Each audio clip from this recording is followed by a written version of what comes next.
पाकिस्तान में इमरान खान को अस्पताल में भर्ती कराए जाने की मांग पर प्रदर्शन तेज हो गया है। शनिवार रात पाकिस्तान तहरीक-ए-इंसाफ पार्टी के सांसद धरने पर बैठ गए और इमरान खान को जल्द से जल्द अस्पताल में भर्ती कराए जाने की मांग करने लगे।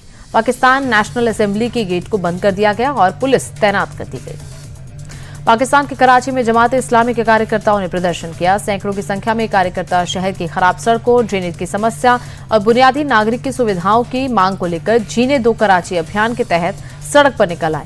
जमात-ए-इस्लामी के नेताओं का आरोप है कि कराची में सालों से बिजली, पानी की सुविधा नहीं है, लोगों का कारोबार बंद हो गया, लेकिन शहबाज सरकार कराची के लिए कुछ भी नहीं कर रही। पाकिस्तान के कराची में जमात-ए-इस्लामी के वर्कर्स पर पुलिस ने शेलिंग और लाठीचार्ज कर दिया। दरअसल जमात-ए-इस्लामी के वर्कर्स ने सिंध असेंबली के बाहर प्रदर्शन करने का ऐलान किया था, जिसके बाद बड़ी संख्या में वर्कर्स असेंबली की ओर बढ़ रहे थे। तभी पुलिस ने रास्ते में रोकने की कोशिश की। इसके बावजूद जमात-ए-इस्लामी के वर्कर्स सिंध असेंबली के बाहर तक पहुंच गए और इसके बाद प्रदर्शनकारियों को खदेड़ने के लिए पुलिस ने लाठीचार्ज किया। बांग्लादेश की राजधानी ढाका में नेशनल सिटीजन पार्टी ने मतदान के बाद हिंसा के खिलाफ विरोध प्रदर्शन शुरू कर दिया। बड़ी संख्या में महिलाएं सड़कों पर उतरी। बांग्लादेश में हंगामा इसलिए भी ज्यादा बढ़ गया क्योंकि एक महिला के साथ बलात्कार का मामला सामने आया। एक महिला ने आरोप लगाया कि एनसीपी को वोट डालने की वजह से उसके साथ बलात्कार हुआ। कुछ लोगों ने उसके घर में घुसकर पति से मारपीट की और उसे रस्सियों से बांध दिया। जमात-ए-इस्लामी के प्रमुख शफीकुर रहमान ने भी इस वारदात के बारे में सोशल मीडिया पर पोस्ट पर बताया है। बांग्लादेश में तारिक रहमान का नए पीएम के तौर पर शपथ ग्रहण 17 फरवरी को होगा। बांग्लादेश नेशनलिस्ट पार्टी ने इसकी जानकारी दी। इस शपथ ग्रहण समारोह में भारत समेत 13 देशों को आमंत्रित किया गया। भारत के अलावा चीन, Saudi Arab, Pakistan, Turkey, UAE, Qatar, Malaysia, Brunei, Sri Lanka, Nepal, Maldives और भूटान भी शामिल हैं, जिसे शपथ ग्रहण समारोह में शामिल होने का मौका मिला। इस बार के चुनाव में भारी बहुमत के साथ बीएनपी सत्ता में लौटी है। जम्मू कश्मीर में सक्रिय आतंकियों के खिलाफ सुरक्षा एजेंसियों का शिकंजा कसता जा रहा है। डोडा पुलिस ने वांटेड आतंकियों के पोस्टर लगाए हैं। प्रतिबंधित आतंकी संगठन जैश-ए-मोहम्मद का कमांडर मोस्ट वांटेड आतंकी सैफुल्लाह बलोच का भी पोस्टर लगाया। बताया जा रहा है कि डोडा और किश्तवाड़ के घने जंगलों में सक्रिय जैश कैडर का ऑपरेशनल चीफ है आतंकी सैफुल्लाह। सुरक्षा एजेंसियों ने आतंकियों की धरपकड़ के लिए सर्च अभियान तेज कर दिया है। दिल्ली पुलिस और लॉरेंस बिश्नोई गैंग के 3 शूटर्स के बीच मुठभेड़ हुई। बवाना मुल्क नहर के पास आउटर नॉर्थ डिस्ट्रिक्ट बवाना थाने की टीम ने मुठभेड़ के बाद 3 शूटर्स को गिरफ्तार किया है। इन वांटेड बदमाशों ने 3 दिन पहले बवाना इलाके में ही कारोबारी को दौड़ाकर गोलियां मारकर उसकी हत्या कर दी थी और इसकी जिम्मेदारी सोशल मीडिया पर पोस्ट डालकर लॉरेंस गैंग के रणदीप मलिक और अनिल पंडित ने ली थी। मुठभेड़ के दौरान एक बदमाश के पैर पर गोली लगी है। दोनों तरफ से 4 राउंड गोलियां चलाई गई। दिल्ली के रोहिणी सेक्टर 17 में एक हिस्ट्री शीटर की गोली मारकर हत्या कर दी गई। इस वारदात को गैंग वॉर के तौर पर देखा जा रहा है। पुलिस सूत्रों के मुताबिक 26 साल का मृतक साहिल गोगी गैंग से जुड़ा था और हाल ही में जेल से छूटकर आया था। उसके खिलाफ कई मामले दर्ज हैं। शनिवार शाम साहिल जब पैदल ही अपने घर लौट रहा था तभी स्कूटी सवार 2 बदमाशों ने उस पर ताबड़तोड़ फायरिंग कर दी, जिसमें उसे 3 गोलियां लगी और मौके पर ही उसकी मौत हो गई। हमले के पीछे टिल्लू ताजपुरिया गैंग का हाथ होने का शक है। पुलिस सीसीटीवी के आधार पर हमलावरों की तलाश कर रही है। दिल्ली के विजय विहार इलाके में एक छात्र की मौत का मामला सामने आया। बताया जा रहा है कि चाकूबाजी की घटना में 12वीं कक्षा के एक छात्र की मौत हो गई। परिजनों के मुताबिक उसे मैसेज कर छत पर बुलाया गया, फिर उसे जख्मी होने की खबर आई। हालांकि पुलिस इस घटना को एक हादसा बता रही है। मृतक छात्र की पहचान 17 साल के हर्ष के रूप में हुई। 11 फरवरी को दोपहर के समय घटना घटी। इसके बाद उसे अस्पताल में भर्ती कराया गया। 13 फरवरी की शाम को उसने दम तोड़ दिया। यूपी के सहारनपुर में एक युवक पर हमले का सीसीटीवी वीडियो सामने आया। रेलवे यार्ड में इलेक्ट्रिशियन के पद पर तैनात एक युवक पर 3 नकाबपोशों ने अचानक हमला कर दिया। उस वक्त पीड़ित युवक गौरव रोज की तरह अपने काम पर जा रहा था। इसी दौरान रास्ते में पहले से 3 नकाबपोश युवक घात लगाए बैठे थे। हमलावरों ने अपने चेहरे ढक रखे थे। वारदात को अंजाम देने के बाद मौके से फरार हो गए। पुलिस सीसीटीवी के आधार पर हमलावरों की तलाश कर रही है। यूपी के मथुरा में बारातियों की स्टंटबाजी का मामला सामने आने के बाद पुलिस एक्शन में आ गई। शादी समारोह में लग्जरी गाड़ियों से हूटर बजाते हुए गांव में दहशत फैलाई गई। बताया जा रहा है कि इस दौरान अवैध हथियारों का भी प्रदर्शन किया गया, फायरिंग की गई। साथ ही तेज आवाज में डीजे बजाया गया। कुछ लोग गाड़ियों के रूफ टॉप और छत पर भी बैठे नजर आए। पुलिस ने इस मामले में 3 गाड़ियों को जब्त किया और 8 गाड़ियों की तलाश की जा रही है। यूपी के लखनऊ में एक बार फिर जानलेवा स्टंटबाजी का वीडियो वायरल हुआ। फेयरवेल पार्टी के बाद छात्रों ने महंगी गाड़ियों से सड़कों पर स्टंटबाजी की और रील बनाकर उसे वायरल कर दिया। छात्रों ने सड़कों से लेकर एसआर ग्लोबल स्कूल परिसर तक स्टंटबाजी की। ये छात्र गाड़ियों के विंडो और डोर से लटके नजर आए। रूफटॉप से निकलकर भी वीडियो बनाया। वीडियो सोशल मीडिया पर वायरल होने के बाद पुलिस छात्रों की पहचान करने में जुटी है। जयपुर के आमेर में नगर निगम की अतिक्रमण हटाओ कार्रवाई के दौरान हंगामा मच गया। सड़क किनारे रखे सामान को हटाने पहुंची टीम के साथ एक कैफे संचालक महिला का विवाद हो गया। पहले बहस हुई, फिर देखते देखते धक्का मुक्की और गुत्थम गुत्था होने लगा।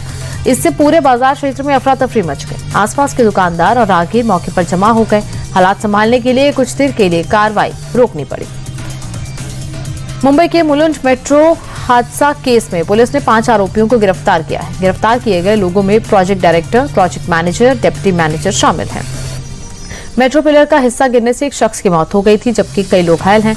उधर सीएम देवेंद्र फडणवीस ने मुलुंड हादसे पर दुख जताते हुए जांच के आदेश दिए। उन्होंने कहा, हादसे के जिम्मेदार लोगों के खिलाफ सख्त कार्रवाई की जाएगी।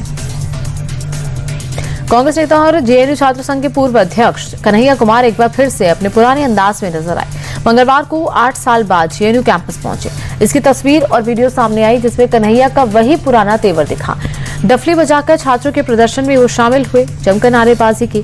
कन्हैया की मौजूदगी में प्रदर्शनकारियों ने ब्राह्मणवाद से आजादी के नारे भी लगाए। नोएडा के सेक्टर 63 में बीती रात हुए एक सड़क हादसे में 2 कारों को पूरी तरह नुकसान हुआ। बताया जा रहा है कि तेज रफ्तार कार अचानक बेकाबू हो गई और उसने दूसरी कार को टक्कर मार दी। इस वजह से यह हादसा हुआ। गनीमत रही कि हादसे में किसी को गंभीर चोट नहीं लगी। फिलहाल पुलिस ने मामले की जांच शुरू कर दी है। उड़ीसा की राजधानी भुवनेश्वर में तेज रफ्तार ट्रैवलर वैन ने ऑटो को टक्कर मार दी, जिससे ऑटो में सवार और आसपास खड़े 4 लोग घायल हो गए, जिन्हें तुरंत इलाज के लिए अस्पताल ले जाया गया। हादसे की वजह से आसपास के इलाकों में अफरा तफरी मच गई। सड़क किनारे मौजूद कुछ दुकानों को भी नुकसान पहुंचा। पुलिस ने ट्रैवलर वैन के चालक को हिरासत में ले लिया और सीसीटीवी की मदद से मामले की जांच की जा रही है। इंदौर के मुराई मोहल्ले में एक पुराना मकान गिरने से हड़कंप मच गया। हालांकि हादसे में कोई जनहानि नहीं हुई, लेकिन एक और घर चपेट में आ गया, जिसकी वजह से मौके पर अफरा तफरी का माहौल बन गया। सूचना मिलते ही पुलिस मौके पर पहुंची और राहत बचाव अभियान चलाया। पुलिस के मुताबिक सभी लोगों को सुरक्षित निकाल लिया गया और मामले की जांच की जा रही है। यूपी के बुलंदशहर में मजहब की दीवारों को तोड़कर आस्था की एक नई अनोखी तस्वीर सामने आई, जहां मुराद पूरी होने पर एक मुस्लिम महिला ने कावड़ यात्रा शुरू की।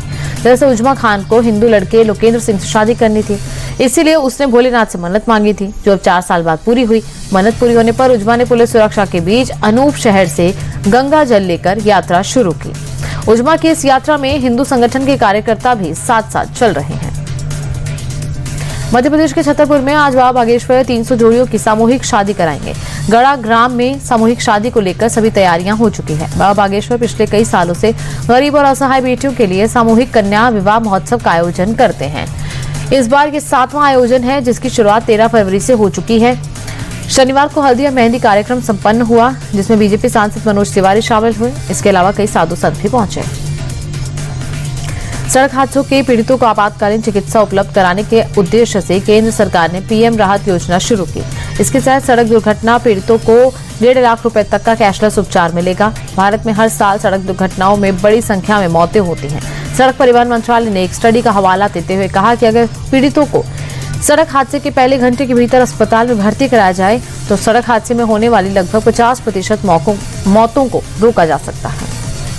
देश में आज धूमधाम से महाशिवरात्रि मनाई जा रही है। देश भर के शिवालयों में भक्तों का तांता लगा है। दिल्ली, अयोध्या, गोरखपुर में शिव मंदिरों में भगवान भोलेनाथ की पूजा अर्चना के लिए श्रद्धालुओं की भीड़ उमड़ रही है। दिल्ली के प्राचीन शिव मंदिर में सुबह से भक्तों का सैलाब उमड़ा।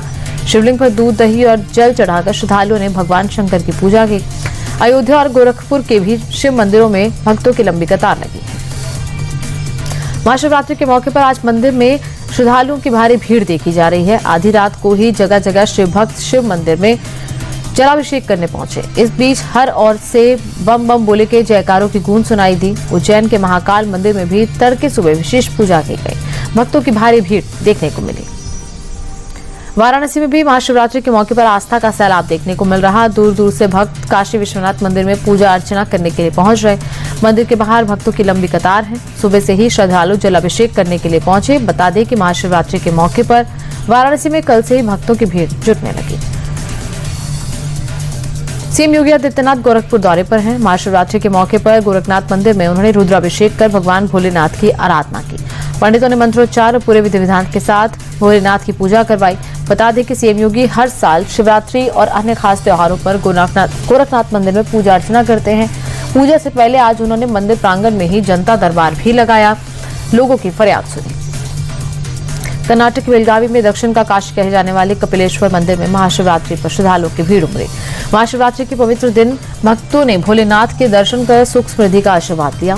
मंदिर में दूध, दही, घी, शक्कर से अभिषेक हुआ। इस दौरान पूरे मंदिर प्रांगण में बम बम बोले के जयकारे गूंजे। हैदराबाद के भी शिव मंदिर में भगवान शंकर की पूजा अर्चना की गई और भक्तों का तांता देखने को मिला।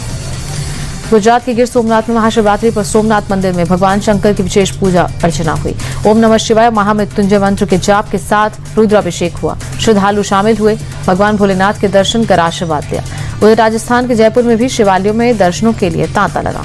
झारखंड महादेव मंदिर में भक्तों ने शिवलिंग पर जल चढ़ाकर अपने इष्ट की पूजा की। जय भोलेनाथ के जयकारे भी लगाए। कोलकाता और मुंबई में भी महाशिवरात्रि के मौके पर लोग शिव भक्ति में डूबे नजर आए। शहर के शिव मंदिरों में सुबह से दर्शन और पूजा अर्चना के लिए श्रद्धालुओं की कतार लगी। मुंबई के प्रसिद्ध बाबुलनाथ मंदिर में भी शिव भक्तों का सैलाब उमड़ा। श्रद्धालुओं ने शिवलिंग पर जल चढ़ाकर पूजा अर्चना की। 12वीं शताब्दी में बना मुंबई का सबसे प्राचीन मंदिर बाबुलनाथ मंदिर है। वहीं कोलकाता के श्री आदि भूतनाथ मंदिर में भी भोलेनाथ के दर्शनों के लिए सैलाब उमड़ा। T20 वर्ल्ड कप में आज भारत और पाकिस्तान के बीच हाई वोल्टेज मुकाबला होने जा रहा है। कोलंबो के आर प्रेमदासा स्टेडियम में दोनों टीमें आमने सामने होंगी। मैच शाम 7 बजे शुरू होगा। पाकिस्तान के खिलाफ मैच के लिए टीम इंडिया की प्लेइंग 11 में 2 बड़े बदलाव हो सकते हैं। पूरी तरह से फिट होने के बाद अभिषेक शर्मा टीम इंडिया में वापसी करेंगे और इसके बाद संजू सैमसन का टीम से बाहर होना तय माना जा रहा है। इसके अलावा अर्शदीप सिंह की जगह कुलदीप यादव को प्लेइंग 11 में शामिल जगह मिल सकती है। चिर प्रतिद्वंदी पाकिस्तान के खिलाफ मुकाबले से पहले टीम इंडिया ने कोलंबो में जमकर प्रैक्टिस की। T20 वर्ल्ड कप मुकाबले में हैंडशेक को लेकर सस्पेंस बना हुआ है। हैंडशेक के मुद्दे पर भारतीय कप्तान सूर्य कुमार यादव से सवाल किया गया तो बड़ी बेबाकी और मुस्कुराहट के साथ वो टाल गए। सूर्य कुमार यादव ने कहा कि फिलहाल ध्यान सिर्फ खेल पर होना चाहिए। हम यहाँ क्रिकेट खेलने आए हैं और वही करेंगे। हाथ मिलाने का फैसला बाद में किया जाएगा। पाकिस्तान के खिलाफ मुकाबले से पहले भारतीय कप्तान सूर्य कुमार यादव ने बड़ा बयान दिया। उन्होंने कहा कि ड्रेसिंग रूम का पॉजिटिव माहौल उन्हें टीम के प्रदर्शन को बेहतर बनाने के लिए कठिन फैसले लेने का कॉन्फिडेंस देता है। सूर्य कुमार यादव ने कहा कि माहौल खिलाड़ियों से और ड्रेसिंग रूम से शुरू होता है। मैदान पर जो दिखता है उसी का रिजल्ट होता है। सूर्य कुमार ने कहा कि टीम के सभी खिलाड़ी समझदार हैं, एक ही लक्ष्य की ओर अग्रसर हैं, जिससे कड़े फैसले लेना आसान हो जाता है। भारत पाकिस्तान मैच में बारिश खलल डाल सकती है। श्रीलंका के मौसम विभाग के मुताबिक कोलंबो में आज पूरे दिन बारिश की संभावना है। मुकाबला शुरू होने से पहले के 5 घंटों में बारिश की संभावना 40 से 48% के बीच में जताई गई है। तो ये शाम 7 बजे जब मुकाबला शुरू होगा उस वक्त बारिश की संभावना बढ़कर 57% हो जाएगी। T20 वर्ल्ड कप में भारत और पाकिस्तान के बीच महामुकाबला खेला जाएगा। श्रीलंका के कोलंबो में शाम 7 बजे मैच शुरू होगा। टीम इंडिया की जीत के लिए देश भर में सुबह से दुआओं का दौर शुरू हो गया। जगह जगह हवन पूजन किया जा रहा। वंदे मंदिर जीत की प्रार्थना की जा रही। अलग अलग शहरों में क्रिकेट फैंस ने भारत की जीत के लिए हवन पूजन किया। क्लब क्रिकेट खेलने वाले बच्चों ने महाशिवरात्रि पर पाकिस्तान के खिलाफ भारत की बड़ी जीत के लिए हवन में आहुति दी।